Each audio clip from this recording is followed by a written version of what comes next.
Hello guys, আজ আমি class 11-এর semester 1-এর complex number বা জটিল রাশি এই চ্যাপ্টারটা শুরু করব। গাইজ, আমি ক্লাস 10, 11, 12-এর ম্যাথের ফুল কোর্স করাবো, সেই জন্য আমার চ্যানেলটিকে সাবস্ক্রাইব করে রাখো। তো আজকে জটিল রাশি শুরু করছি। তো জটিল রাশি কাকে বলে না, দুনিয়ার এই রকম দেখতে যত সংখ্যা আছে দুনিয়াতে তাদেরকেই বলা হচ্ছে জটিল রাশি। যেখানে এ আর বি হচ্ছে বাস্তব সংখ্যা, যেখানে এ আর বি বাস্তব সংখ্যা, ঠিক আছে। এইরকম ফরম্যাটে দেখতে হবে, এইরকম ফরম্যাট এ প্লাস আয়োটা বি, এই ফরম্যাটের দেখতে যে কোনো সংখ্যাকেই বলা হবে জটিল সংখ্যা বা জটিল রাশি। জটিল রাশিকে সাধারণত জেড দ্বারা রিপ্রেজেন্ট করা হয়। জটিল রাশিকে সাধারণত আমরা জেড দ্বারা রিপ্রেজেন্ট করি। তো জেড দ্বারা রিপ্রেজেন্ট করা হয়, কিন্তু এ প্লাস আয়োটা বি এই আকারের দেখতে যখন হবে তখন তাকে জটিল রাশি বা জটিল সংখ্যা বলা হবে। এখানে এ আর বি হচ্ছে বাস্তব সংখ্যা, ঠিক আছে। তো জটিল রাশির উদাহরণ কি হবে?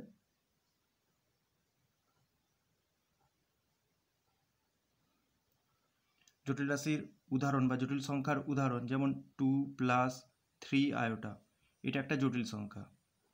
2 প্লাস 3 আয়োটা এই ধরনের সংখ্যাকেই জটিল সংখ্যা বলা হচ্ছে। এরকম ফরম্যাটের সংখ্যাকে, যেখানে 2 আর 3 হচ্ছে বাস্তব সংখ্যা, 2 আর 3 এরা হচ্ছে বাস্তব সংখ্যা, এরা বাস্তব সংখ্যা। আর এই আয়োটাটা এটাকে বলা হচ্ছে আয়োটা, এটাকে আয়োটা বলা হয়, ঠিক আছে। এটা একটা গ্রিক অক্ষর। এর মান কত না, এর মান হচ্ছে √(-1). এই আয়োটার মান হচ্ছে √(-1), ঠিক আছে। তো এই এত বাস্তব সংখ্যা থাকা, বাস্তব সংখ্যা কত আছে না আর -∞ থেকে +∞, বাস্তব সংখ্যা -∞ থেকে +∞, এত বাস্তব থাকা সত্ত্বেও আমাদের জটিল সংখ্যার কেন প্রয়োজন হলো সেইটা এবার দেখে নেব। গাইজ, আমরা দু ধরনের দ্বিঘাত সমীকরণকে সমাধান করব। একটা হচ্ছে x² - 9 = 0 এবং আরেকটা হচ্ছে x² + 9 = 0, ঠিক আছে। গাইজ, আমি কি বলছি না, আমাদের কাছে বাস্তব সংখ্যা অসংখ্য আছে, -∞ থেকে +∞, তবু আমাদেরকে জটিল সংখ্যা বা নতুন ধরনের যে জটিল সংখ্যা এইটা কেন পড়তে হচ্ছে, এর কেন ইনভেনশন করতে হয়েছে সেটা সম্পর্কে বলছি। তো এই ধরনের এদিকে একটা দ্বিঘাত সমীকরণ নিয়েছি। এই দ্বিঘাত সমীকরণের সমাধান কি হবে না, x² = 9, 9টাকে ওদিকে নিয়ে গেলে বা x সমান আসবে ±√9 বা x সমান আসবে ±3। এই +3 অথবা -3 দিয়ে এই সমীকরণটা সিদ্ধ হয়ে যাবে, সেই জন্যে +3 অথবা -3 এই সমীকরণটার বীজ। এখানে 3 এইটা বাস্তব সংখ্যা, এখানে প্লাস বা -3 যেটা বেরিয়েছে বীজটা সেটা বাস্তব সংখ্যা, তাহলে এই সমীকরণের সমাধান একটা বাস্তব সংখ্যা হচ্ছে। কিন্তু গাইস, এই ডান দিকে যে সমীকরণটা দ্বিঘাত সমীকরণটা নিয়েছি, এই দ্বিঘাত সমীকরণকে যদি সমাধান করি তাহলে হবে কি না, x² = -9, এদিকে যখন আসবে 9টা -9 হবে, বা x সমান হবে ±√9। গাইস, এই রুটের ভিতর -9 এটা কোনো বাস্তব সংখ্যা নয়। রুটের ভিতর 9টা যখন ছিল, শুধু 9 যখন ছিল বা +9 যখন ছিল, এটা বাস্তব সংখ্যা হচ্ছে, কিন্তু রুটের ভিতর -9 এটা কোনো বাস্তব সংখ্যা নয়। এই ধরনের সংখ্যা বাস্তব সংখ্যা নয়, এটা একটা নতুন ধরনের সংখ্যা। এই ধরনের সংখ্যাকে আমরা কিভাবে ডিল করব না, এটাকে এইভাবে লিখব, 9 × -1, 9 × -1 সমান কত হবে, -9। তো 9-এর বর্গমূল তো 3, কিন্তু এই রুটের ভিতরে যে -1টা আছে ওইটা রুটের ভিতরেই রয়ে যাবে। তো ওইটাই এই √(-1) এই গোটা সংখ্যাটাকে বলে দেওয়া হচ্ছে i, ঠিক আছে। এই √(-1) তো এখান থেকে তাই এইটা কোনো বাস্তব সংখ্যা হচ্ছে না, 3i এইটা কোনো বাস্তব সংখ্যা হচ্ছে না, তাই এই সমীকরণের যে সমাধান বা বীজ সেটা কোনো বাস্তব সংখ্যা নয়। এটা একটা নতুন ধরনের সংখ্যা, এটাকে বলা হচ্ছে জটিল সংখ্যা। এই টাইপের সংখ্যাকে বলা হচ্ছে জটিল সংখ্যা। যেমন আরেকটা উদাহরণ, x square plus 4 equal to 0। তো এর যদি সমাধান করি তাহলে এক্স স্কোয়ার সমান হবে -4 বা এক্স সমান হবে প্লাস মাইনাস √4। গাইজ এই √4 মানে রুটের ভিতরে -4 মাইনাস সংখ্যাটা, এইটা এই গোটা সংখ্যাটা এটা কোনো বাস্তব সংখ্যা নয়। তো এইটাকেই বলা হচ্ছে জটিল সংখ্যা। তো এটাকে লেখার স্টাইলটা কীরকম হবে? এটাকে লেখার স্টাইল হবে এরকম 4 × -1। তো 4-এর বর্গমূলের জন্য 2 হবে আর রুটের ভিতরে -1টা রয়ে যাবে। এইটাকে লেখা হচ্ছে কীভাবে? 2 আয়োটা, যেখানে আয়োটা সমান কত না √1। তো এই ধরনের সমীকরণের সমাধান কোনো বাস্তব সমাধান হচ্ছে না, বা এই সমীকরণের বীজ কোনো বাস্তব বীজ হচ্ছে না। তো এই সমীকরণের বীজগুলো 2 আয়োটা +-2 আয়োটা টাইপের হচ্ছে। তো এইগুলো হচ্ছে জটিল সংখ্যা, তাই এই সমীকরণের সমাধান জটিল সংখ্যা। তাহলে এইরকম দ্বিঘাত সমীকরণের সমাধান করার জন্যই এই জটিল সংখ্যার আবিষ্কার হয়েছে। ঠিক আছে, এবার তো আমাদের কাছে ছিল z সমান a প্লাস আয়োটা b। তো এই জটিল সংখ্যার দুটো পার্ট আছে, একটা হচ্ছে রিয়েল জেড, সেটা হচ্ছে a, আর একটা হচ্ছে ইমাজিনারি জেড, সেটা হচ্ছে b। বলছি এই জটিল সংখ্যাটার দুটো পার্ট, একটা a আর i এর সাথে যেটা গুণ আছে আয়োটা b। তো a কে বলা হচ্ছে রিয়েল জেড অথবা জটিল সংখ্যাটার বাস্তব অংশ, এটাকে বলা হচ্ছে বাস্তব অংশ। আর আয়োটার সাথে যেটা গুণ থাকে সেটাকে বলা হচ্ছে অবাস্তব অংশ।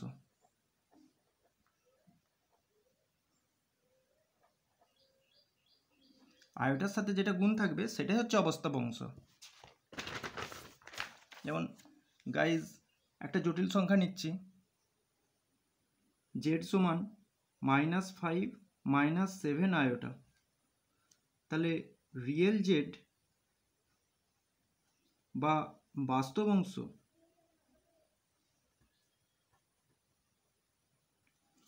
এটা কত হবে না -5 হবে। আর ইমাজিনারি জেড বা অবাস্তব অংশ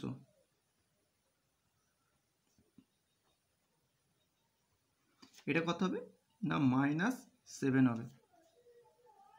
আয়োটার সাথে যেটা গুণ থাকবে সেটাই হচ্ছে অবাস্তব অংশ। আয়োটা সমেত বলবো না, অবাস্তব অংশতে আয়োটা বাদে বলবো, -7। তো গাইজ এবার আমরা পড়বো আয়োটার বিভিন্ন পাওয়ার সম্পর্কে।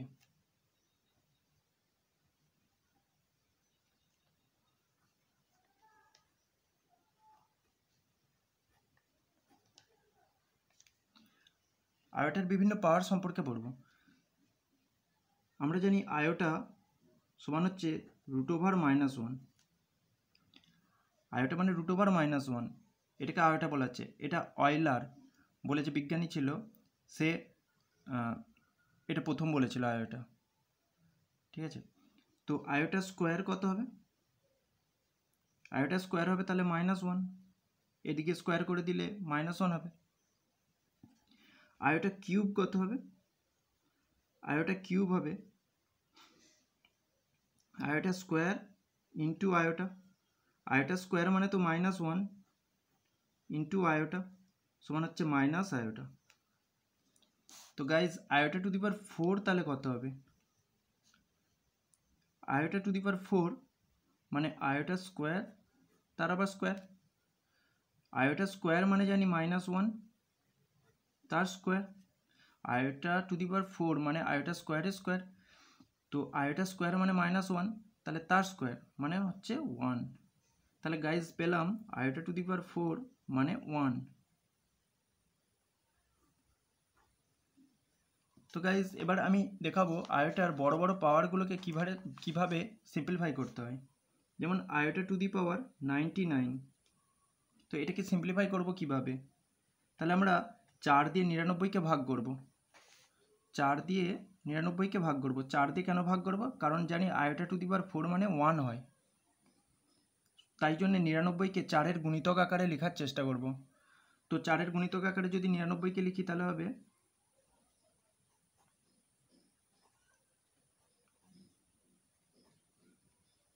তো iota to the power 4 24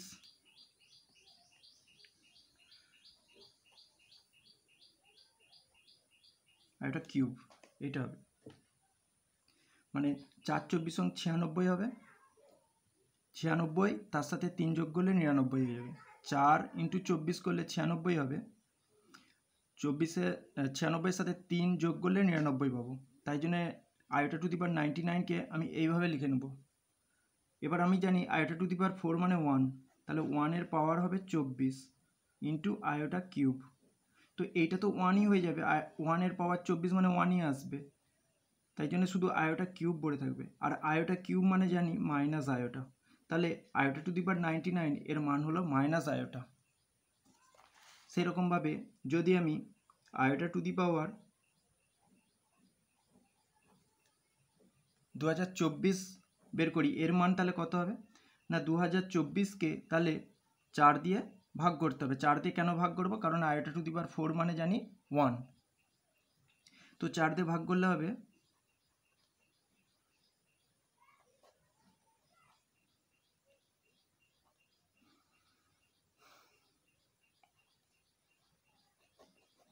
506। Iota to the power 4 into 506, তো 4 × 506 করলে 2024 হয়ে যাবে। সেই জন্যে এবার এইটার মান আয়োটা টু দি পাওয়ার 4 এর মান হচ্ছে 1, তার পাওয়ারে 506, তো তাহলে এইটার ভ্যালু আসবে কত 1, তাহলে আয়োটা টু দি পাওয়ার 2024 মানে হচ্ছে 1, এটা।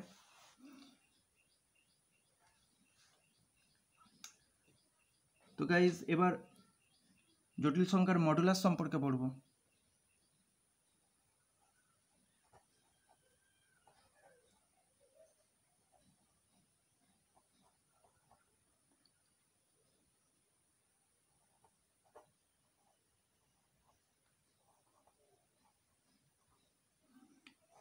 জটিল সংখ্যার মডুলাস।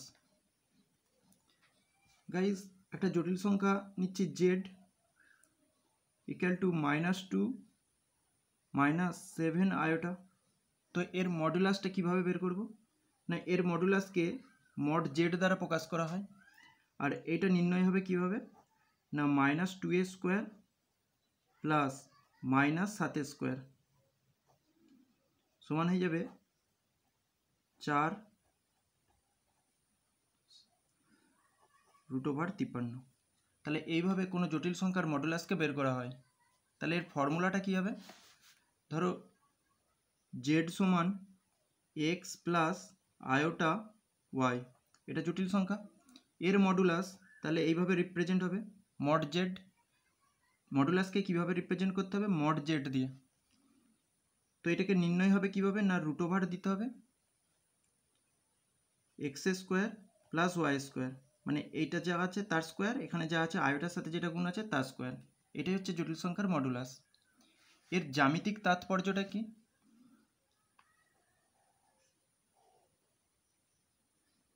জটিল সংখ্যার মডুলাসের জ্যামিতিক তাৎপর্যটা কি সেটা বলছি। গাইজ আমরা এখন জটিল সংখ্যা পড়ছি, সেই জন্যে যেটা এক্স অক্ষ আছে সেটাকে এখন বলবো বাস্তব অক্ষ বা রিয়েল জেড, ঠিক আছে। আর যেটা ওয়াই অক্ষ আছে তাকে বলবো ইমাজিনারি এক্সিস বা অবাস্তব অক্ষ।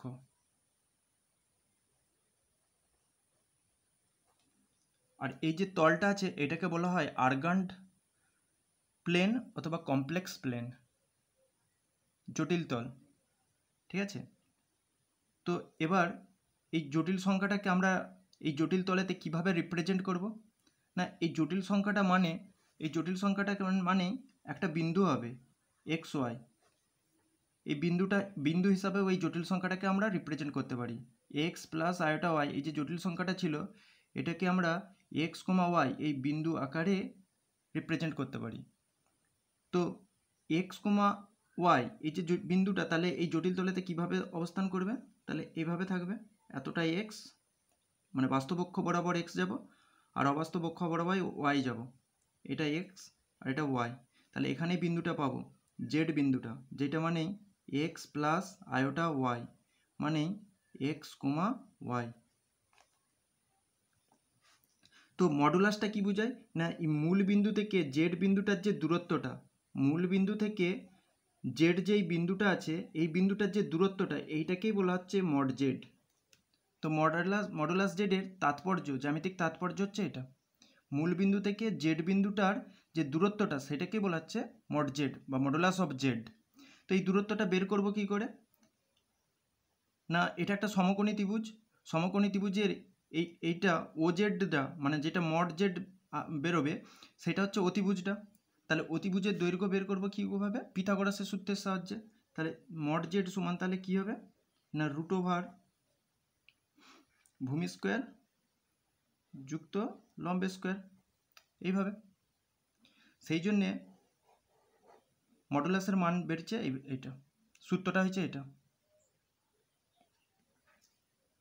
ঠিক আছে। যেমন আরও একটা উদাহরণ দেখা যাক, যেমন জেড সমান 2 প্লাস 3 আয়োটা। তাহলে এর মডুলাস বের করব কিভাবে? Root over 2 square plus 3 square সমান হবে 4 প্লাস 9 রুট 13। যেমন আরেকটা জটিল সংখ্যা,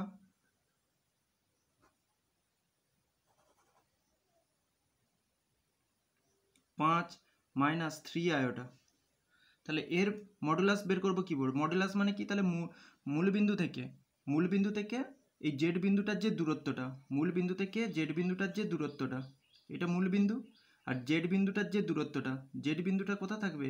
এই বিন্দুটা, এটাকে যদি বিন্দু আকারে লিখি 5 কমা মাইনাস 3 হবে। তাহলে 5 কমা মাইনাস 3 মানে চতুর্থ পাদে থাকবে। তাহলে মূল বিন্দু এইটা অরিজিন, আর এখান থেকে এই যে বিন্দুটা 5 কমা মাইনাস 3, এই যে ডিস্টেন্সটা সেটাই হচ্ছে মড জেড। তো এই ডিস্টেন্সটাকে মাপবো কি করে?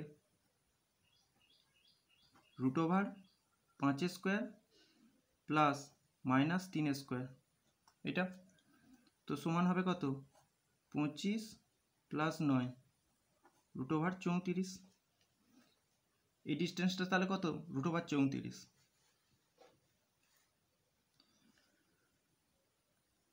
নেক্সট আমরা জটিল সংখ্যার অনুবন্ধী জটিল সংখ্যা কি সেটা জানবো। অনুবন্ধী বা প্রতিযোগী জটিল সংখ্যা কি বা কনজুগেট জটিল সংখ্যা কি সেটা জানবো।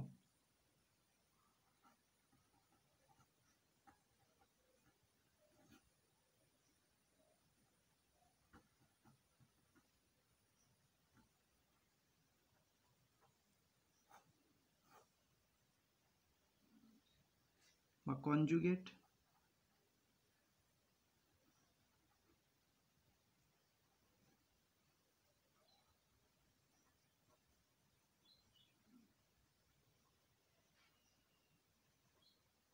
Conjugate of a complex number. Guys, একটা জটিল সংখ্যা z x plus iota y, তো এর অনুবন্ধী জটিল সংখ্যাটাকে রিপ্রেজেন্ট করা হয় জেড বার দ্বারা। যদি জটিল সংখ্যা জেড হয় তার অনুবন্ধী যে জটিল সংখ্যা সেটাকে জেড বার দ্বারা রিপ্রেজেন্ট করা হয়। এটাকে পড়া হয় কীভাবে? Z bar. আর সেটা হবে একটা কি না এক্স মাইনাস আয়োটা ওয়াই। আয়োটার সামনে যে চিহ্নটা থাকবে সেইটাকে চেঞ্জ করে দিতে হবে, প্লাস থাকলে মাইনাস করতে হবে, মাইনাস থাকলে প্লাস করতে হবে। করলেই কি পাবো? না অনুবন্ধী জটিল সংখ্যা পাবো। যেমন জেড যদি এইটা হতো এ মাইনাস আয়োটা বি, তাহলে জেড বার কী হতো? তখন হতো এ প্লাস আয়োটা বি। আয়োটার আগের চিহ্ন যে চিহ্নটা আছে সেইটাকে বদলাতে হবে, মাইনাস থাকলে প্লাস করতে হবে, মাইনাস ছিল তাই প্লাস করেছি, এইটাই হয়ে যাবে অনুবন্ধী জটিল সংখ্যা। তো অনুবন্ধী জটিল সংখ্যাকে আমরা এবার আর্গান্ট প্লেনেতে রিপ্রেজেন্ট করব।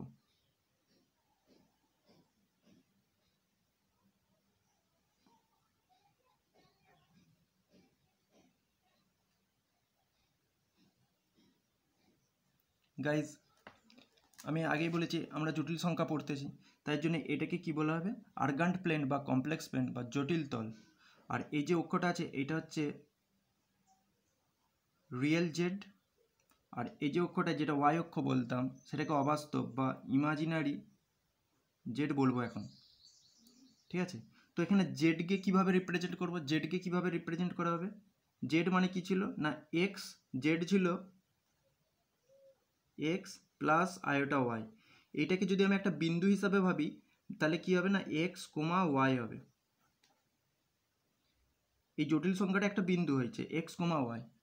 তো তাহলে এই জেড জটিল সংখ্যাটা তাহলে এই আর্গান্ট প্লেনেতে কিভাবে থাকবে না এতটা এক্স তারপর ওয়াই, এতটা ভুজ এতটা কোটি। তাহলে এটা হচ্ছে জেড বিন্দুটা, এখানে এক্স প্লাস আয়োটা ওয়াই সমানই হচ্ছে এক্স কোমা ওয়াই। তাহলে জেড বার সেটা কি হবে? X minus iota Y.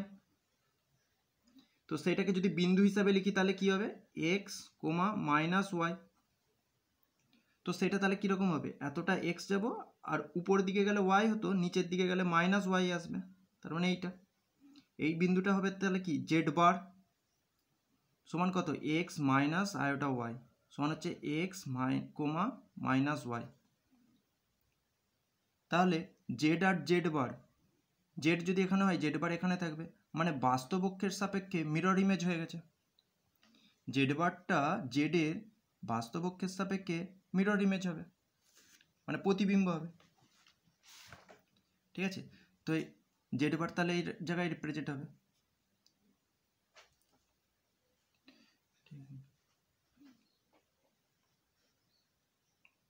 এবার আমরা জটিল সংখ্যার অ্যামপ্লিটিউড সম্পর্কে জানব।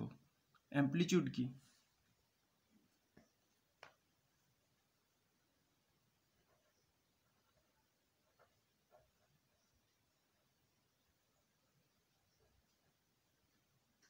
অ্যামপ্লিটিউডকে আর কি বলা হয়? আর্গুমেন্ট বলা হয়।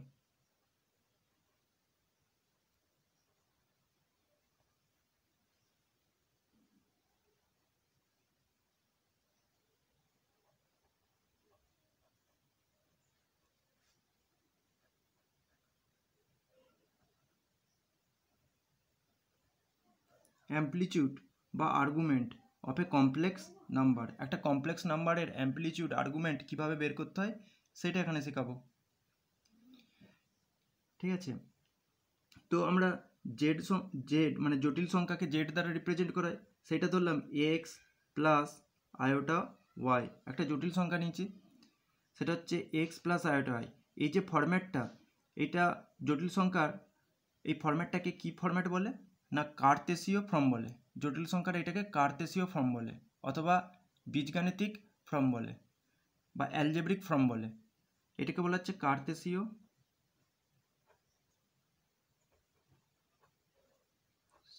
আকার, মানে জটিল সংখ্যার এইটা কার্তেশীয় আকার। এইভাবে যখন জটিল সংখ্যাকে দেয় এক্স প্লাস আয়োটা ওয়াই, বা বীজগাণিতিক আকার, বা এটাকে আর বলে বীজগাণিতিক আকার।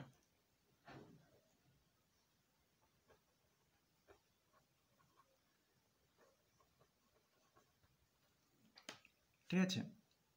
তো এবার আমরা কি না এটার মডুলাস আর অ্যামপ্লিটিউড আকার এই সম্পর্কে জানবো। তাহলে এটাকে আর্গান প্লেনে রিপ্রেজেন্ট করছি।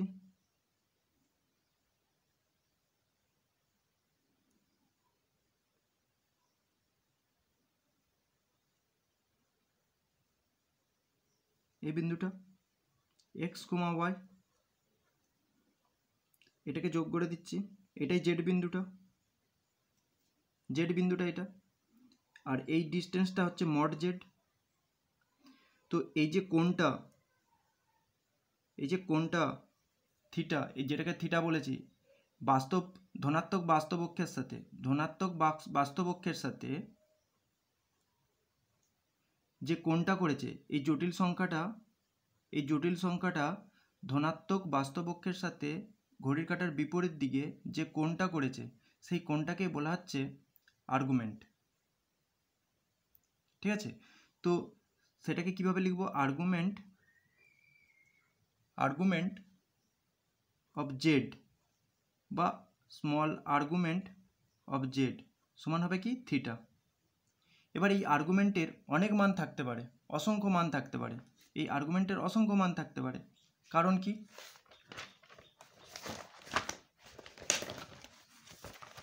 গাইস, যেটা বলছিলাম যে আর্গুমেন্টটা কি ব্যাপারটা সেটা বলছি। যেহেতু আমরা জটিল সংখ্যা পড়তেছি, তাই জন্যে এই অক্ষরটাকে বলবো রিয়েল জেড, আর এটাকে বলবো ইমাজিনারি জেড। জেড আমার কি ছিল না? জেড ছিল এক্স প্লাস আয়োটা ওয়াই। আমরা আর্গুমেন্ট সম্পর্কে বলতেছি, তাহলে যে জটিল সংখ্যাটা জেডটা সেটা এখানটাই ছিল, এক্স প্লাস আয়োটা ওয়াই সমান ছিল এক্স কমা ওয়াই। একটা বিন্দু হিসাবে ট্রিট করতে পারি আমি এইটাকে, জটিল সংখ্যাটাকে। তো তারপর কি না, এটা অরিজিন মূল বিন্দু, এর সাথে আমি এটা যোগ করে দিয়েছি। এইটি বাস্তব অক্ষের সাথে যে কোণটা করেছে, এই জটিল সংখ্যাটা বাস্তব অক্ষের সাথে, ধনাত্মক বাস্তব অক্ষের সাথে যে কোণটা করেছে অর্থাৎ থিটা, এই থিটাকেই বলা হচ্ছে আর্গুমেন্ট অফ জেড। সেটাকে এইভাবে লিখতে পারি, আর্গুমেন্ট জেড, অথবা স্মল হাতের আর্গুমেন্ট জেড, একই ব্যাপার, সেটাই হচ্ছে থিটা। তাহলে কি হলো? এই জটিল সংখ্যাটা মানে জেড জটিল সংখ্যাটা ধনাত্মক বাস্তব অক্ষের সাথে অ্যান্টি ক্লকওয়াইজ যে কোণটা করেছে, সেইটাকেই বলা হচ্ছে আর্গুমেন্ট। এই আর্গুমেন্টের অনেক মান হতে পারে, কারণ এই থিটাটাকে আমি অনেক রকমভাবে, অসংখ্যভাবে মাপতে পারি। যেমন এইটুকুটা এলেই থিটা হয়, আবার যদি কেউ একবার ঘুরে নিল, ঘুরে এসে আবার এই কোণটাকে মাপে, তখন সেটা কত হয়ে যাবে? 2π প্লাস থিটা। যদি কারো ইচ্ছা যায় দুবার ঘুরিয়ে তারপরে এই থিটা কোণটা মাপবে, তখন হয়ে যাবে কত? 4π প্লাস থিটা। মানে এই থিটা কোণটাকে কত রকমভাবে মাপতে পারবো? আমি বলছি অসংখ্যভাবে মাপতে পারবো। প্রথমে থিটা মানে এই যে ভেক্টরটা আছে, রেডিয়াস ভেক্টর, এই যে ভেক্টরটা আছে, ও জেড যে ভেক্টরটা আছে, সেটাকে আমি প্রথমে এই জায়গায় নিয়ে এলাম, তাহলে হয়ে যাবে থিটা। কিন্তু আমি যদি গোটাটা একবার ঘুরিয়ে আবার এই জায়গায় এনে রাখি, তাহলে হয়ে যাবে 2π প্লাস থিটা। আবার যদি আমি দুবার ঘুরিয়ে আবার এখানে রাখি, তাহলে হয়ে যাবে 4π প্লাস থিটা। তো তাহলে এরকমভাবে তো অসংখ্য মান পেতে থাকবো থিটাটার, প্লাস থিটা। তো কোনো জটিল সংখ্যার আর্গুমেন্ট অসংখ্য হতে পারে, ঠিক আছে? তো আমরা কি করব? তো তাই জন্যে যে থিটার মানটা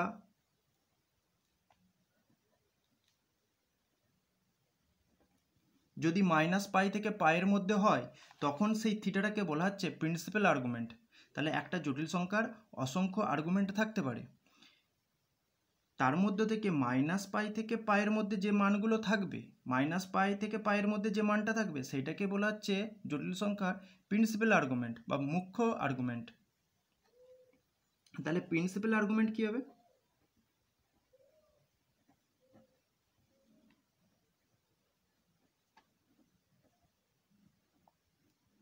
ঠিক আছে, প্রিন্সিপাল আর্গুমেন্টের মান -π থেকে, এখানটা ইকুয়াল টু হবে না, পায়ের মধ্যে এখানটা ইকুয়াল টু হবে না, শুধু এই জায়গাটাই হবে। তো এই রেঞ্জের মধ্যে থিটার যে মানটা হবে, সেটাই হবে প্রিন্সিপাল আর্গুমেন্ট, ঠিক আছে? তো প্রিন্সিপাল আর্গুমেন্টকেই বলা হচ্ছে অ্যাম্পলিটিউড। তাই প্রিন্সিপাল আর্গুমেন্টটাকেই বলা হচ্ছে অ্যাম্পলিটিউড। তাহলে অ্যাম্পলিটিউড কি? অ্যাম্পলিটিউড জেড বা সেটাকে বলেছে principal argument of Z, principal argument of Z সেটাকে হচ্ছে থিটা, তাহলে এই থিটার রেঞ্জটা তখন কী হবে, -π থেকে পায়ের মধ্যে হবে। ঠিক আছে,